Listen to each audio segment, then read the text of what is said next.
नमस्कार साथियों, हार्दिक अभिनंदन है आप सभी का आपके अपने YouTube channel flight for future में। और मैं आपके साथ हूं Suresh Kumar Rao, second grade science teacher. Reproduction system की बात अपनी चल रही थी। बिना वक्त गवाए और डायरेक्ट टॉपिक के ऊपर आते हैं। रिप्रोडक्शन इन ह्यूमन, और ह्यूमन में सेक्सुअल रिप्रोडक्शन है वो पाया जाता है। सेक्सुअल रिप्रोडक्शन की बात अपन कर चुके थे कि जब नर और मादा यानी मेल और फीमेल उनके अंदर और मुख्य रूप से युग्मक बनेंगे। युग्मक बनने के बाद में निषेचन होगा, निषेचन के बाद में भ्रूण बनेगा और आफ्टर दैट उसके अंदर ग्रोथ और डेवलपमेंट के थ्रू और क्या हो जाएगा, शिशु जन्म की प्रक्रिया होगी। ये डेफिनेशन के अकॉर्डिंग अपन देख चुके थे। और एसेक्सुअल रिप्रोडक्शन जो है, अलैंगिक जनन है, उसके बारे में अपन पूरी विस्तृत चर्चा है वो कर चुके थे। आज के सेशन के अंदर अपन मानव में लैंगिक जनन टॉपिक है उसके ऊपर चर्चा करेंगे, जिसके अंदर फीमेल रिप्रोडक्शन सिस्टम और मेल रिप्रोडक्शन सिस्टम जो हैं, दोनों जो तंत्र हैं उनकी बात करेंगे, उनके अंग हैं उनकी बात करेंगे, कैसे उनके अंदर परिपक्वता आती है और कैसे फर्टिलाइजेशन की प्रक्रिया होती है, उसके बाद में शिशु जन्म होता है, डेवलपमेंट होता है। इन सभी बातों की चर्चा आज के इस सेशन के अंदर रहेगी। उम्मीद करता हूँ कि आप सभी को सेशन है वो बहुत ज़्यादा पसंद आएगा। और सेशन जब पसंद आए तो फिर वीडियो को लाइक, शेयर और जो चैनल है उसको सब्सक्राइब करने की थोड़ी सी हिम्मत आप भी दिखाएं और अपने साथियों को भी इस सहयोग के लिए बोलें। चलिए शुरू करते हैं। तो मानव में लैंगिक जनन, मानव के अंदर लैंगिक जनन की प्रक्रिया के दौरान अपन जानते ही हैं कि नर यानी कि मेल और फीमेल शरीर में विशेष प्रकार के परिवर्तन, जो कि यौवनारंभ यानी कि किशोरावस्था शुरू होते ही टीन एज के अंदर ये परिवर्तन देखने को मिलते हैं। सामान्य सी कॉमन सी बातें हैं, सभी जानते हैं, कोई विस्तृत इसके बारे में चर्चा करने की आवश्यकता है नहीं। नर यानी कि लड़कों में ये परिवर्तन नर जनन ग्रंथियां हैं वो अपन पढ़ चुके हैं, पीछे के वीडियोज़ के अंदर आप देख सकते हैं। वृषण यानी कि टेस्टिस, इसके द्वारा स्रावित होने वाला एक हार्मोन है टेस्टोस्टेरोन। ठीक है, इसके कारण ये परिवर्तन होते हैं जिनको अपन नर गौण लैंगिक लक्षण के रूप में जानते हैं। आवाज़ का भारी होना है, शरीर के ऊपर बालों का आना है, ये सभी चीज़ें हैं वो होती हैं। इसके बाद में मादाओं के अंदर यानी लड़कियों में, फीमेल जो हैं उनके अंदर यह परिवर्तन मादा जनन ग्रंथि जो कि अंडाशय यानी कि ओवरी होती हैं, उनके द्वारा स्रावित होने वाले हार्मोन एस्ट्रोजन के कारण होते हैं। एस्ट्रोजन और प्रोजेस्टेरोन हार्मोन हैं जो कि मादा हार्मोन्स के नाम से जाने जाते हैं। एस्ट्रोजन हार्मोन की वजह से और उनके अंदर जो शारीरिक परिवर्तन होते हैं, जिससे आवाज़ का पतली होना है, स्तन ग्रंथियों का विकास होना है, इस तरह के परिवर्तन हैं वो देखने को मिलते हैं। त्वचा का मुलायम होना है, ये सभी परिवर्तन है वो दिखाई देते हैं। अब देखिए बात करते हैं अपन कि फीमेल्स जो हैं उनके अंदर युग्मक हैं वो अंडाणु होते हैं। और अंडाणु का निर्माण कहाँ होता है? अंडाशय के अंदर होता है। जन्म के समय ही हो जाता है ये, यानी कि जब एक बच्ची का जन्म होता है, लड़की का जन्म होता है, उसी समय अंडाणुओं का निर्माण हो जाता है। लेकिन ये अपरिपक्व होते हैं, अनमेच्योर होते हैं। और आयु के साथ में जब 11-12 वर्ष की उम्र होती है, उसके बाद में धीरे धीरे ये जो अंडाणु है वो परिपक्व होना शुरू हो जाते हैं। और बाद में धीरे धीरे हर मंथ जो मासिक चक्र की प्रक्रिया होती है उसके तहत अंडाणु का उत्सर्ग है वो होता है, उत्सर्जन की प्रक्रिया होती है। तो लड़कियों के अंदर अंडाणु का निर्माण जन्म के समय ही हो जाता है, परिपक्वन है वो बाद में होता है, जो कि टीन एज के अंदर यौनारंभ के समय होता है। लड़कों के अंदर यौनारंभ के साथ ही शुक्राणुओं का निर्माण प्रारंभ होता है, यानी इनमें निर्माण पहले नहीं हुआ होता। इनके अंदर निर्माण की शुरुआत है वही यौनारंभ में ही होती है और तत्पश्चात जीवन पर्यंत शुक्राणुओं का निर्माण होता है। जबकि मादाओं के अंदर जो अंडाणुओं का निर्माण है वो जन्म के समय हो जाता है, लेकिन लगभग 45 से 50 वर्ष की एज के अंदर और अंडाणु निर्माण की प्रक्रिया रुक जाती है। तत्पश्चात उसके अंदर जो रजोधर्म की प्रक्रिया है, यानी कि ब्रीडिंग की प्रक्रिया, मुख्य रूप से जो साइक्लिंग की प्रक्रिया होती है वो भी रुक जाती है। मासिक धर्म की प्रक्रिया रुक जाती है और मासिक धर्म के रुकने की प्रक्रिया वो मीनोपोज या रजोनिवृत्ति कहलाती है। चलिए आगे बात करते हैं अपन। तो परिपक्व शुक्राणु जो होता है, यानी कि नर के अंदर जो परिपक्व शुक्राणु है उसके द्वारा अंडाणु को निषेचित किया जाता है। और निषेचन की प्रक्रिया है वो कहाँ संपन्न होती है? फेलोपियन ट्यूब के अंदर। फेलोपियन ट्यूब एक मादा जनन तंत्र का एक हिस्सा है, फीमेल रिप्रोडक्टिव सिस्टम का एक अंग है फेलोपियन नलिका या फेलोपियन ट्यूब। तो बहुत ही इंपॉर्टेंट क्वेश्चन है, अक्सर कम्पिटिटिव एग्जाम्स के अंदर पूछा जाता रहा है कि जो मनुष्य है उनके अंदर निषेचन की प्रक्रिया कहाँ संपन्न होती है? तो फेलोपियन नलिकाओं के अंदर निषेचन की प्रक्रिया वो संपन्न होती है। बहुत ही इंपॉर्टेंट क्वेश्चन है। निषेचित अंडाणु से बाद में क्या बनता है? युग्मनज बनता है। ये चीज़ अपन जानते हैं कि अंडाशय के अंदर अंड कोशिकाएं और जो वृषण है उसके अंदर शुक्र जनन कोशिकाएं जो होती हैं उन कोशिकाओं के द्वारा और अर्धसूत्रीय विभाजन के दौरान और अगुणित अंडाशय में अंडाणु बनते हैं और वृषण के अंदर क्या बनते हैं, अगुणित शुक्राणु बनते हैं। तत्पश्चात जब फैलोपियन ट्यूब के अंदर निषेचन की प्रक्रिया होती है तो 2n यानी कि द्विगुणित और युग्मनज का निर्माण होता है। यह युग्मनज बाद में धीरे धीरे और फैलोपियन ट्यूब से निकल करके और गर्भाशय के अंदर आता है और वहाँ प्लेसेंटा नामक रचना की सहायता से क्या हो जाता है, रोपित हो जाता है। प्लांटेशन की प्रक्रिया वो गर्भाशय की दीवार से हो जाती है और उसके बाद में ये प्लेसेंटा या अपरा जिसको बोला जाता है, इसी की सहायता से जो एम्ब्रियो है वो क्या करता है, संपूर्ण न्यूट्रिशन वगैरह प्राप्त करता है मादा के शरीर से और डेवलपमेंट है वो करता है, यानी कि विकास करता है मादा के गर्भाशय के अंदर, गर्भ के अंदर। और निश्चित गर्भावधि जो कि 9 माह की होती है मनुष्य के अंदर, ठीक है। तो इसके बाद में और एक परिपक्व शिशु का क्या होता है, जन्म होता है। तो ये जानकारियाँ थी, कॉमन जानकारियाँ जो कि मानव के अंदर जनन तंत्र से संबंधित यानी कि मुख्य रूप से लैंगिक जनन की प्रक्रिया से संबंधित थी। अब अलग अलग अपन ह्यूमन के अंदर मेल रिप्रोडक्टिव सिस्टम और फीमेल रिप्रोडक्टिव सिस्टम को देखेंगे। तो मानव में, ह्यूमन में नर जनन तंत्र कौन सा है, तंत्र का मतलब अपन जानते हैं कि विभिन्न अंग हैं वो मिलकर के और एक सिस्टम का निर्माण करते हैं जो कि तंत्र कहलाता है। तो मानव में नर जनन अंगों का एक समूह होता है जो नर जनन तंत्र कहलाता है। इस समूह के अंदर क्या होते हैं, एक जोड़ी टेस्टिस यानी कि वृषण होते हैं जो नर के अंदर शरीर से बाहर लटके हुए होते हैं वृषण कोशों के अंदर। इसके बाद में शुक्र नलिकाएं होती हैं, ये भी एक जोड़ी जो दोनों तरफ के टेस्टिस से और शुक्राणुओं को शुक्राशय तक लाने का कार्य करती हैं। इसके बाद में एक शुक्राशय जिसके अंदर शुक्राणु हैं वो संग्रहित रहते हैं। प्रोस्टेट ग्रंथि होती है, प्रोस्टेट ग्रंथि जो कि अपना स्राव है वो शुक्राणुओं के अंदर मिलाकर के और शुक्राणुओं को उचित पोषण देने का कार्य करती है, तरल माध्यम प्रोवाइड करवाने का कार्य करती है।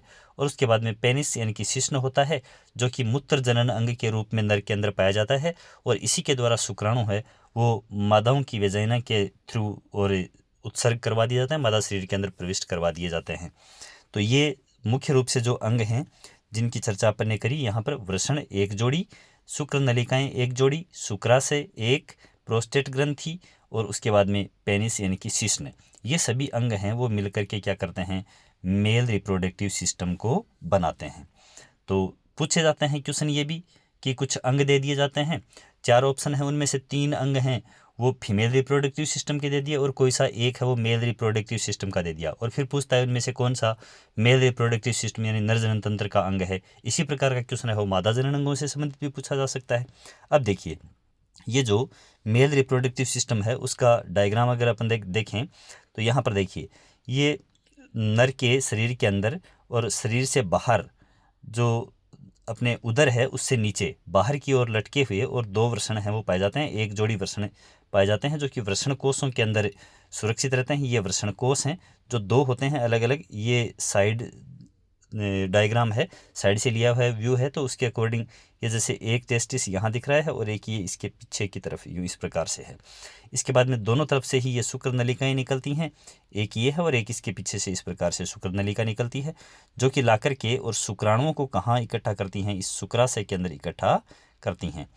इसके बाद में यहाँ पर ये तो सॉरी मूत्राशय है, मूत्राशय के अंदर मूत्र इकट्ठा होता है और शुक्राशय यहाँ ये शुक्राशय नीचे की तरफ, शुक्राशय के अंदर शुक्राणुओं को क्या करती हैं, इकट्ठा करती हैं। ये जो आगे जो नलिका रहेगी जिसके द्वारा शुक्राणुओं के संकलन की प्रक्रिया होगी, इसके दोनों तरफ यहाँ पर ये प्रोस्टेट ग्रंथि होती है। प्रोस्टेट ग्रंथि भी अपना सेक्रेशन है वो सफ़ेद स्राव के रूप में स्रावित करती है जो कि तरल पदार्थ है यानी कि जो लिक्विड फॉर्म के अंदर और मीडियम उपलब्ध करवाने का कार्य करता है शुक्राणुओं को ताकि शुक्राणु गति कर सकें। तत्पश्चात जो शिश्न है मूत्र जनन मार्ग के रूप में यानी मूत्र उत्सर्जन भी इसी के द्वारा होता है और जनन के दौरान शुक्राणुओं का उत्सर्जन भी इसी पार्ट के द्वारा होता है। शिश्न यानी कि पेनिस, इस पेनिस के द्वारा मासल स्ट्रक्चर जो होती है उसके द्वारा शुक्राणुओं का उत्सर्जन है वो मादाओं के शरीर के अंदर कर दिया जाता है। तो इस प्रकार से ये नर जनन तंत्र हैं इसके हिस्से रहते हैं। यहाँ पर ये वृषण कोष के अंदर टेस्टिस पाए जाते हैं, 2 होते हैं, 2 ही शुक्र नलिकाएं होती हैं जो अपना यहाँ जो शुक्राणु हैं उनको इधर शुक्राशय में ला करके इकट्ठा करती रहती हैं, इधर जो मूत्राशय के अंदर मूत्र है वो इकट्ठा होता रहता है जो कि संग्राहक नलिका के द्वारा लाया जाता है, नेफ्रॉन से सन करके तैयार होता है। तो मूत्र के उत्सर्जन का मार्ग भी यही रहता है और शुक्राणु के उत्सर्जन का मार्ग है वो भी यही शिश्न यानी कि पेनिस ही रहता है। चलिए बात करते हैं आगे इनके बारे में अपन। तो देखिए क्या रहता है, वृषण के अंदर यानी टेस्टिस में शुक्र जनन कोशिकाएं होती हैं और शुक्र जनन की प्रक्रिया के द्वारा नर युग्मक यानी कि शुक्राणु बनते हैं, जो कि पूंछ की सहायता से शुक्राणु बनते हैं। ये वर्ड यहाँ पर कटा हुआ है, तो शुक्राणु बनते हैं जो पूंछ की सहायता से गति करते हुए और शुक्र नलिका में गति करके कहाँ आ जाते हैं, शुक्राशय में आकर के संग्रहित हो जाते हैं। इसके बाद में मैथुन के समय यानी कि जब सेक्स की प्रक्रिया होती है नर और मादा के अंदर, तो उस समय क्या होता है कि शुक्राणु हैं वो शुक्राशय से निकल करके और प्रोस्टेट ग्रंथि द्वारा स्रावित किए गए तरल पदार्थ जो कि सफ़ेद कलर का होता है, जिसको वीर्य के नाम से जानते हैं, पूरा शुक्राणु युक्त ये तरल पदार्थ होता है, सीमन के नाम से जाना जाता है। इसकी सहायता से शिश्न द्वारा और मादा की वेजाइना के अंदर, योनि के अंदर क्या करवा दिए जाते हैं, प्रवेश करवा दिए जाते हैं। तो ये प्रोसेस होती है नर के शरीर के अंदर। उसके बाद में क्या होता है, तो ये प्रक्रिया जो रहती है, यहाँ शुक्राणुओं को मादा शरीर के अंदर प्रविष्ट करवाने तक की प्रक्रिया, और ये अंग वृषण है। इसके बाद में वृषण से शुक्र नलिकाएं हैं, शुक्र नलिकाएं शुक्राशय में इकट्ठा करवा देंगी और शुक्राशय बाद में क्या हो जाएगा, शुक्राशय से ये शिश्न के द्वारा बाहर मादा के शरीर के अंदर उत्सर्जित करवा दिए जाएंगे। प्रोस्टेट ग्रंथि है वो तरल पदार्थ मिलाने का कार्य करेगी। तो इस प्रकार की प्रोसेस है वो अपने मेल रिप्रोडक्टिव सिस्टम के अंतर्गत रहती है। अब ये जो शुक्राणु है वो मादा के शरीर में प्रविष्ट करवाए जाते हैं, तो फिर जनन की प्रक्रिया है वो कैसे संपन्न होती है, निषेचन कैसे होता है। तो देखिए, ह्यूमन के अंदर फीमेल रिप्रोडक्टिव सिस्टम यानी मादा जनन अंगों से मिलकर के क्या बनता है, मादा जनन तंत्र बनता है। और इसके अंदर कौन कौन से अंग शामिल हैं, तो एक जोड़ी यहाँ पर अंडाशय, दो होते हैं दोनों तरफ, फिर दो ही अंडवाहिनियाँ जिनको फेलोपियन ट्यूब के नाम से जानते हैं, एक जोड़ी दोनों तरफ से, और जो अंडाणु हैं उनको लाने का कार्य करती हैं। फिर ये गर्भाशय जिसके अंदर क्या होता है, जो शिशु है उसका डेवलपमेंट होता है, विकास होता है। और वेजाइना जो कि मूत्रजनन मार्ग के रूप में होती है, और इसी के द्वारा शुक्राणु हैं वो मादाओं के शरीर के अंदर संकलित करवाए जाते हैं, और बाद में योनि के मार्ग के द्वारा ही होते हुए और शिशु का क्या होता है, जन्म की प्रक्रिया है वो संपन्न होती है। तो देखिए, ये यहाँ पर फीमेल रिप्रोडक्टिव सिस्टम है, जिसके अंदर अपन देख रहे हैं कि यहाँ देखिए, ये इधर एक अंडाशय है और इधर ये दूसरा अंडाशय है।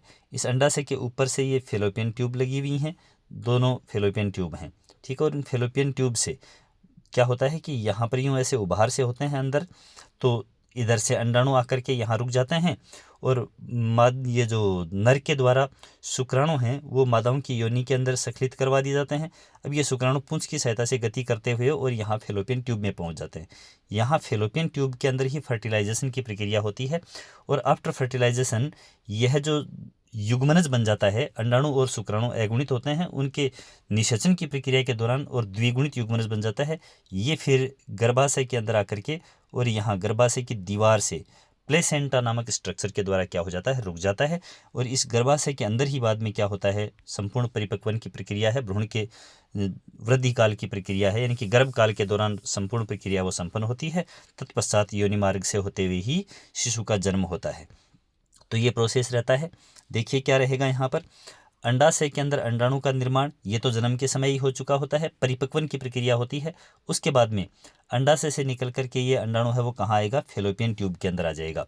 नर द्वारा शुक्राणुओं को योनि मार्ग से होते हुए गर्भाशय के अंदर प्रविष्ट करवा दिया जाएगा, जहाँ से ये शुक्राणु तरल माध्यम में गति करते हुए, पूंछ की सहायता से गति करते हुए फेलोपियन ट्यूब के अंदर पहुँच जाएंगे। फेलोपियन ट्यूब के अंदर ही क्या होगा, निषेचन की प्रक्रिया वो संपन्न होगी।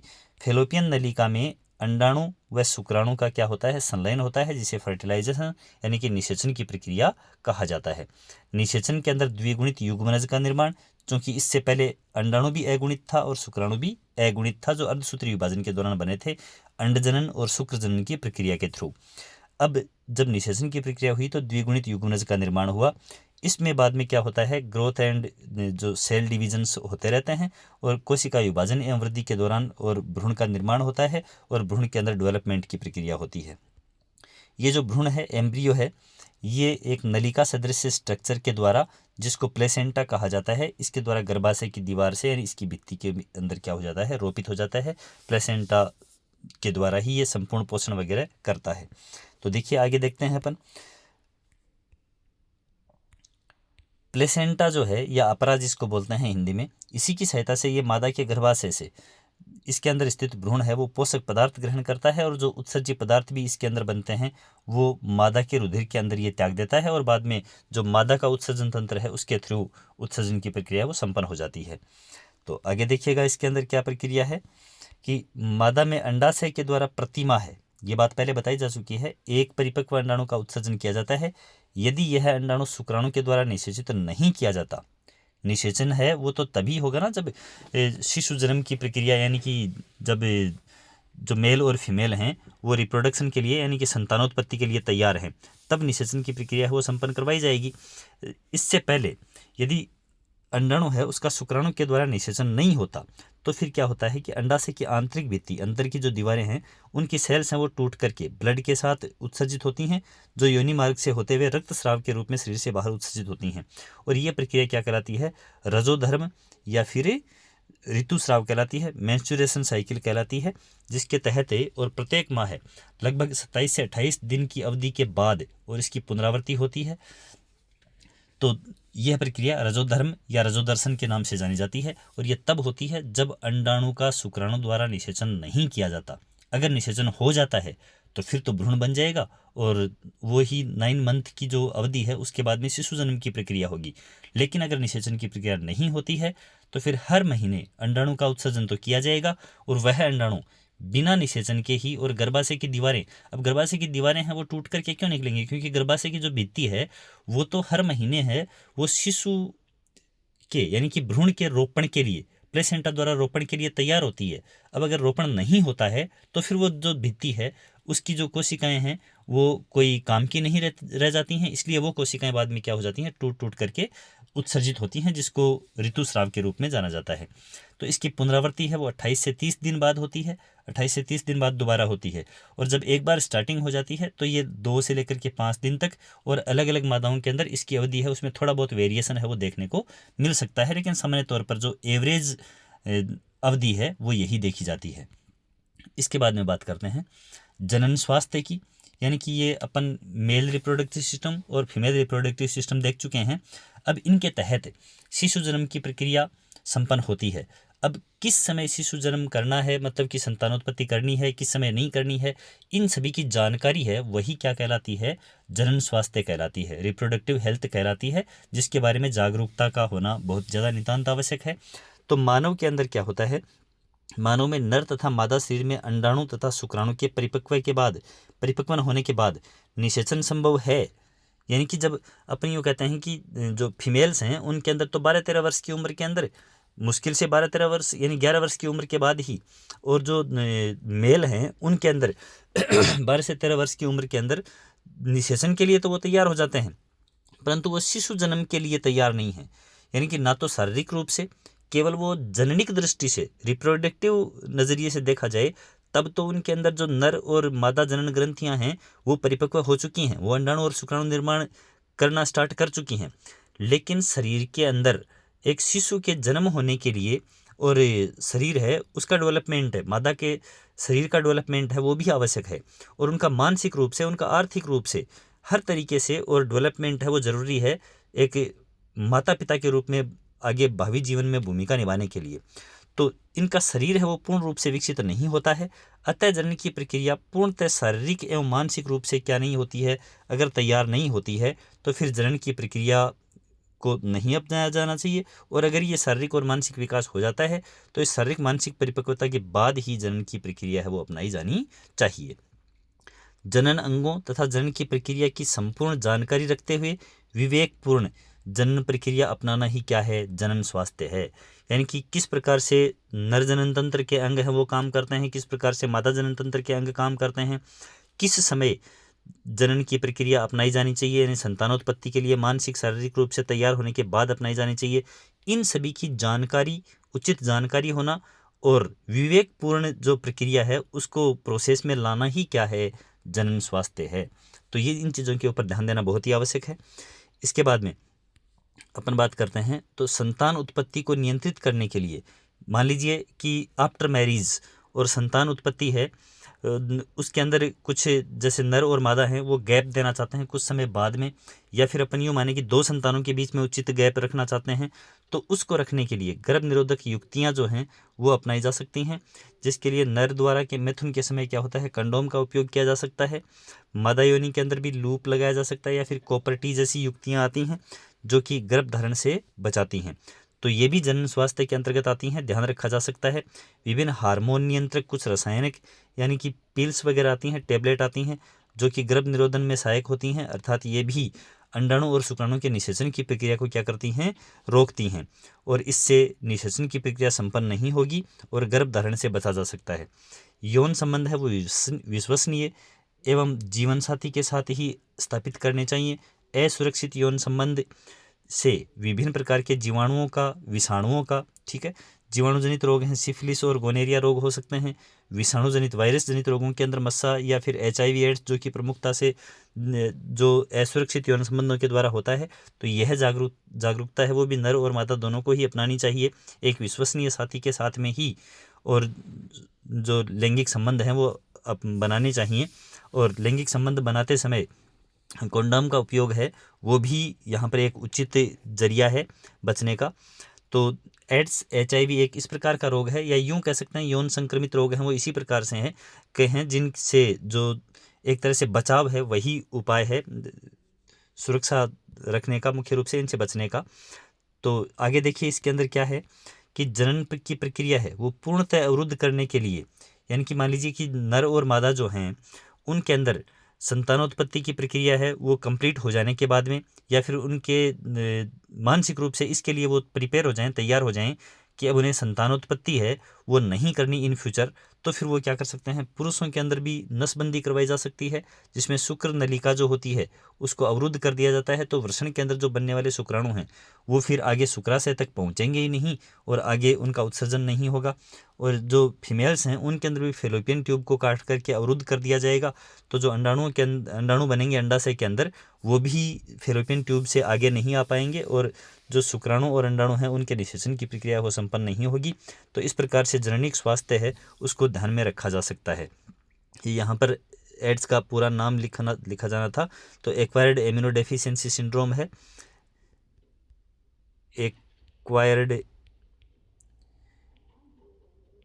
एमिनो, वैसे एमिनो नहीं है, इम्यूनो है, इम्यूनो सिस्टम यानी प्रतिरक्षा है ना, उपार्जित प्रतिरक्षा न्यूनता सिंड्रोम, उपार्जित प्रतिरक्षा न्यूनता सिंड्रोम। सिंड्रोम का मतलब यहाँ पर कि ये कोई एक विशेष रोग नहीं है, जबकि इससे क्या होता है कि शारीरिक जो प्रतिरोधक क्षमता, इम्यूनो सिस्टम जो है, ठीक है ना, इम्यूनो सिस्टम, एक्वायर्ड